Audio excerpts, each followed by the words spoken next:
后来，这个立法院的新会期明仔载要来开议，国民党立法院党团调集到全党的委员，除了来交接到党团干部，这个总调鲍坤奇嘛交代到新会期的优先法案。不过，原本要出席的立法院长韩国瑜、甲党主席朱立伦，拢临时有行程无来，所以三个人煞无法度合体。今年的热天，国民党要来改选到党主席，现任的主席朱立伦强调讲，做好市政甲民生的法案，才是即卖的重点。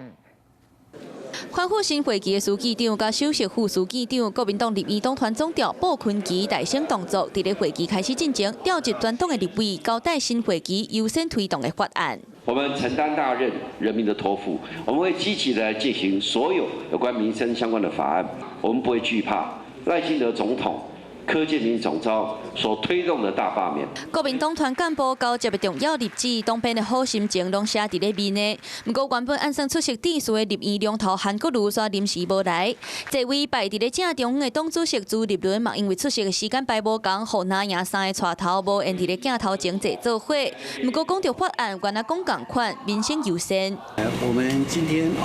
主要是讨论这个会期的重要法案目前我们有暂列了23项的，都是民生相关的议题也是我们国民党这个会期主推的重点。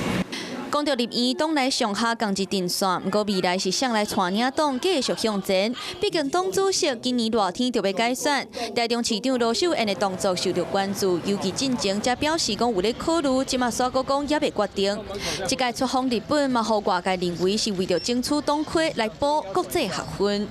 就是城市的外交，大家不必多做联想平常心就好。以我跟卢市长的共识跟交情我们一定会把现在的事情做好。至于你提的这个议题现在都不是